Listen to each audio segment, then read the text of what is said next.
Okay friends, so now we are discussing about coding part, which type we proceed.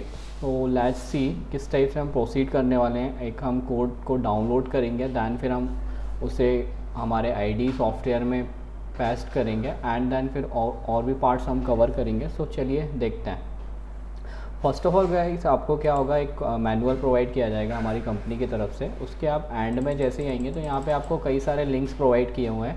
Arduino IoT cloud, software link, code link. So इसमें से first of all आपको क्या करना है, एक code link जो हमने प्रोवाइड किया है वो आपको कॉपी करना है, ठीक है, एंड देन इसे पेस्ट करना है कहाँ, अपने वेब ब्राउज़र पे, है ना. जो भी वेब ब्राउज़र आप यूज़ कर रहे हैं, गूगल, क्रोम, मोजिला, व्हाटएवर. सो मैं यहाँ पेस्ट कर देता हूँ. ओके, सो जैसे ही आप पेस्ट करके एंटर करेंगे तो आपको एक यहाँ पे कोड फाइल प्रोवाइड हो जाएगी. ये ऑटोबॉट रोबोटिक्स होम ऑटोमेशन alexa.rar है ना. एक रार फाइल है, आपको इसे डाउनलोड करना है सिंपली, ठीक है. सो ये डाउनलोड हो रहा है यहाँ पे.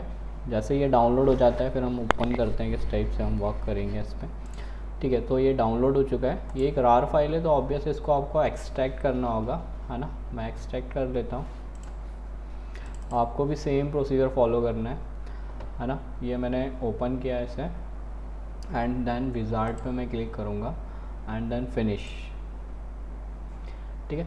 सो ये मेरा जो है फाइल जो है वो यहाँ पे आ चुका है ना. कोडिंग फाइल जो है हमारा वो यहाँ पे प्रोवाइड हो चुका है हमें. तो आप जैसे ही फोल्डर ओपन करेंगे तो यहाँ पे 3 फाइल्स दिखेंगे आपको. सेकंड वाला फाइल जो है ऑर्डिनो फाइल है ना, ये करके है, इसे ओपन करना है ना. ठीक है गाइस, तो ये हमारा कोडिंग जो है वो ओपन हो चुका है. ये 3 पार्ट्स में, autobot robotics home automation Alexa and Arduino secret.h and things property.h, ठीक है. तो इसमें कई सारे क्रेडेंशियल हैं जो हमें फिल करने होंगे, तब जाके हमारा जो है वो कोड प्रिपेयर्ड होगा. यहाँ पे कोडिंग ऑलरेडी प्रिपेयर्ड की करके दी हुई है हमारी टीम ने. आपको सिंपली क्रेडेंशियल चेंज करने हैं और इसी तरह आपका जो है होम ऑटोमेशन कंप्लीट हो जाएगा, है ना. जो कोड है वो आपको डायरेक्टली नोड MCU में इंसर्ट करना है, दैट्स इट. ओके, सो इसमें जो सेकंड वाला पार्ट है ordino.secret.h, है ना. यहाँ पे आपसे कई सारे क्रेडेंशियल वो पूछ रहे हैं, secret SSID, secret password and secret device की, है ना.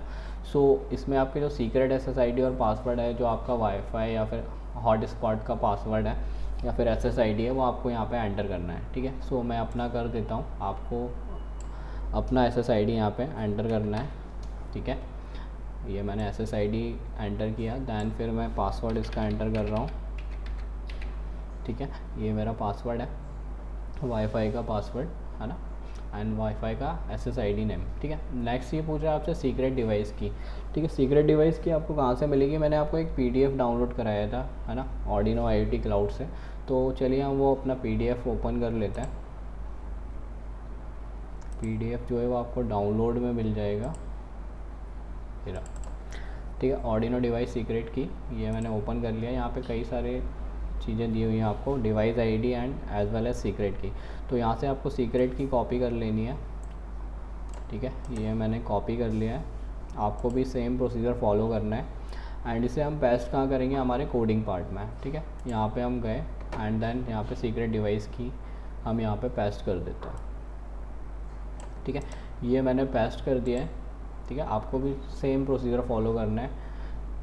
डिवाइस सीक्रेट की हो गया, ठीक है. अब नेक्स्ट हम आते हैं. एक बात और ध्यान देना है गाइज आपको, यहाँ पे देखिए मैंने जो क्रेडेंशियल यहाँ पे एंटर किया है वो हमारे इन्वर्टेड कोमा के अंदर ही है ना. ऐसे ही मैंने पासवर्ड जो दिया है वो भी हमारे इन्वर्टेड कोमा के अंदर है एंड सीक्रेट की भी हमारा जो है वो इन्वर्टेड कोमा के अंदर ही है ना. मैंने डायरेक्ट मतलब जो है वो इन्वर्टेड कोमा हटाया नहीं है ना. आपको भी नहीं हटाना है, अदरवाइज़ आपका जो है वो कोडिंग एरर प्रोवाइड कराएगा. दैट्स वाई आपको जो है इन्वर्टेड कोमा के अंदर ही राइट करना है, अंदर ही पेस्ट करना है, ठीक है. नेक्स्ट हम नेक्स्ट पार्ट पे आते हैं, थिंग्स properties.h, है ना. यहाँ पे भी क्रेडेंशियल आपसे पूछ रहा है, thing ID and device login name, ठीक है. थिंग ID आपको कहाँ से मिलेगा, आपको आपके ऑर्डिनो IoT क्लाउड पे जाना होगा एंड देन वहाँ से आप कॉपी करना होगा आपका thing ID as well as device login name and then यहाँ लाके पेस्ट करना होगा, ठीक है. तो चलिए अब हम ओपन कर लेते हैं ऑर्डिनो IoT क्लाउड, ठीक है. सो इस टाइप का इंटरफेस शो होगा आपको, है ना.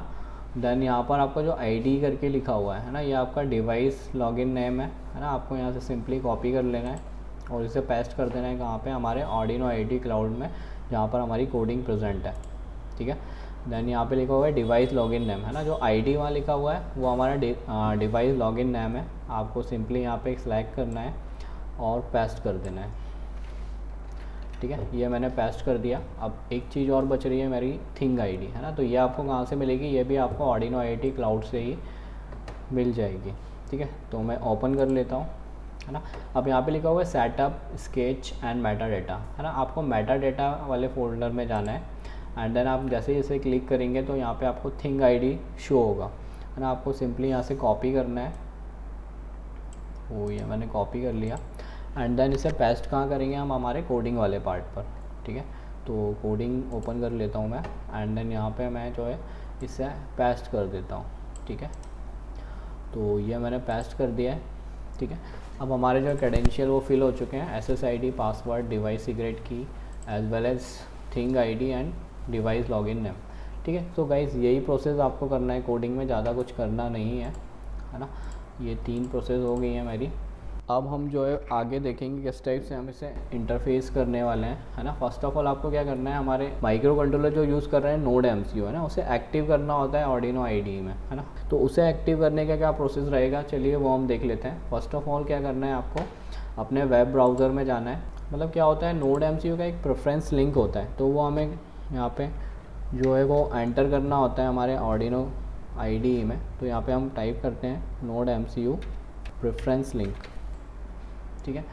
इसका जो फर्स्ट वाला लिंक आ रहा है उसी पर हम क्लिक कर देते हैं एंड देन इसको आप जैसे स्क्रॉल डाउन करके नीचे लाएंगे तो आपको यहाँ पे शो होगा node MCU preference link. Okay friends, तो ये हमने नोड MCU का प्रेफरेंस लिंक आ गया है, इसे हम कॉपी कर लेते हैं, ठीक है। एंड देन इसे हम पेस्ट करेंगे हमारे कोडिंग पार्ट में। सो मैं कोडिंग पार्ट को ओपन कर लेता हूँ, ठीक है। अब देन प्रेफरेंस लिंक हमें पेस्ट कहाँ पे करना है, तो ये आपको मेन्यूज़ दिख रहे होंगे, file, edit, sketch, tools and help, है ना। तो फर्स्ट ऑफ ऑल आपको फाइल मेन्यू में जाना है एंड देन यहाँ से प्रेफरेंसेस लिखा हुआ है सेकंड लास्ट, है ना। इस प्रेफरेंसेस पे आप क्लिक करोगे तो इस टाइप का पॉपअप आपको शो होगा। देन आपको यहाँ पे लिखा हुआ है एडिशनल बोर्ड्स मैनेजर URLs, है ना। तो यहाँ पे आप उसे पेस्ट करोगे जो हमने कॉपी किया हुआ था नोड MCU का प्रेफरेंस लिंक। तो मैं यहाँ पे पेस्ट कर देता हूँ, ठीक है। ये पेस्ट हमने क्यों किया है, प्रेफरेंस लिंक क्या होता है एक्चुअल में, हमारा जो बोर्ड होता है नोड MCU बोर्ड, उसे क्या है एक्टिवेट करना होता है आर्डिनो आईडी में, ठीक है। दैट्स वाई हमने ये यूज़ किया है। तो हम इसे ओके कर देते हैं। नेक्स्ट आपको टूल्स में जाना है एंड देन आपको बोर्ड्स में जाना है और यहाँ पे लिखा हुआ है बोर्ड मैनेजर। सो बोर्ड मैनेजर में आपको क्लिक करना होगा तो एक पॉपअप शो होगा आपको। सो ये बोर्ड मैनेजर का पॉपअप शो हो गया आपको सिंपली यहाँ पे टाइप करना है ESP8266। ESP8266 मैंने जैसे ही टाइप किया तो ये ESP8266 का बोर्ड मैनेजर यहाँ पे ओपन हो गया है। ये ऑलरेडी इंस्टॉल्ड है क्योंकि क्या पहले मैं यूज़ कर चुका हूँ ऑलरेडी, ठीक है। बट आप फर्स्ट टाइम यूज़ करोगे तो ये इंस्टॉल नहीं होगा, तो आपको यहाँ से इंस्टॉल कर लेना है। आप जैसे ही इंस्टॉल करोगे तो यहाँ पे इंस्टॉल्ड लिखा हुआ आ जाएगा, मीन्स आपका बोर्ड जो है वो इंस्टॉल हो चुका है आर्डिनो आईडी सॉफ्टवेयर में। तो ये प्रोसेस आपको फॉलो करनी है, देन क्लोज कर देना है आपको पॉपअप को एंड देन आपको नेक्स्ट स्टेप एक स्टेप और करनी होगी इसके लिए गाइस। नेक्स्ट आपको थिंग properties.h में जाना है, ठीक है। यहाँ पे लिखा हुआ है #include Arduino IoT Cloud.h, है ना। तो ये Arduino IoT Cloud.h जो है वो लाइब्रेरी है ना। हमें वहाँ से एक्सेस लेना होता है Arduino IoT Cloud से, दैट्स वाई हमें इसकी एक लाइब्रेरी डाउनलोड करनी होती है। तो आपको सिंपली इसे सिलेक्ट करना है और इसे कॉपी कर लेना है, ठीक है। एंड देन आपको ये लाइब्रेरी जो है वो इंस्टॉल करनी है, तो उसका प्रोसेस क्या होगा तो चलिए देखते हैं। नेक्स्ट स्टेप रहेगा आपका स्केच में जाना है आपको, ठीक है। एंड देन यहाँ पे आपको शो हो रहा है एक ऑप्शन इंक्लूड लाइब्रेरी, देन फिर मैनेज लाइब्रेरीज, है ना। जैसे ही आप इस पर सिलेक्ट करोगे तो एक आपको पॉपअप शो होगा। तो ये आपको एक पॉपअप शो हो रहा है लाइब्रेरी मैनेजर करके, है ना। यहाँ पे लिखा भी हुआ है लाइब्रेरी मैनेजर एंड देन आपको यहाँ पे वो पेस्ट कर देना है जो हमने कॉपी किया था Arduino IoT Cloud.h, ठीक है। तो मैंने कॉपी करके पेस्ट कर दिया यहाँ पे आपको नेक्स्ट ऑप्शन जो शो हो रहा है Arduino IoT Cloud, है ना। ये वाला जो है वो हमारा लाइब्रेरी है Arduino IoT Cloud का, ठीक है। इसे इंस्टॉल कर लेना है आपको यहाँ से। ये ऑलरेडी इंस्टॉल्ड है क्योंकि पहले मैं यूज़ कर चुका हूँ, बट आप फर्स्ट टाइम यूज़ करोगे तो ये इंस्टॉल्ड नहीं होगा, आपको इंस्टॉल करना होगा। आप जैसे इसे इंस्टॉल करोगे तो यहाँ पे इंस्टॉल्ड लिखा हुआ आ जाएगा, ठीक है। इससे फिर मैं क्लोज़ कर देता हूँ। सो गाइस हमने क्या क्या किया है इस कोडिंग में। फर्स्ट ऑफ ऑल हमने क्या किया है, यहाँ पे सेकंड ऑप्शन में यहाँ पे क्रेडेंशियल फिल किए हैं, है ना, secret SSID, secret password and secret device की, है ना, जो कि हमने PDF से लिए डिवाइस सीक्रेट की, है ना, ये हमने वहाँ से कॉपी करके यहाँ पेस्ट की थी। एंड SSID नॉर्मली आपका जो वाईफाई का SSID है वही आप यहाँ एंटर करोगे, एंड देन उसका एक पासवर्ड भी होता है वो आप यहाँ पे एंटर करोगे। एंड नेक्स्ट फिर हमने किया था और क्रेडेंशियल फिल किए हुए थे यहाँ पे थिंग ID, जो कि हमने Arduino IoT क्लाउड से ली हुई थी। एंड डिवाइस लॉगिन नेम, ये भी हमें Arduino IoT क्लाउड से ही मिला था, है ना। सिंपली हमने वहाँ से कॉपी किया और यहाँ पे पेस्ट कर दिया। तो ये कोडिंग वाला पार्ट हमारा अब कंप्लीट हो चुका है। ओके फ्रेंड्स, तो ये कोडिंग आपको ऑलरेडी प्री प्रिपेयर्ड दी हुई है, हमारी टीम के द्वारा ऑलरेडी टेस्टेड है। आपको इसमें कुछ चेंजेस नहीं करने हैं, आपको सिंपली क्रेडेंशियल फिल करने हैं जो कि मैंने आपको बताया, है ना। आपको यहाँ पे SSID डालना है, पासवर्ड डालना है, डिवाइस की डालनी है, और यहाँ पे आपको थिंग ID पेस्ट करनी है, डिवाइस लॉगिन नेम पेस्ट करना है, दैट्स इट।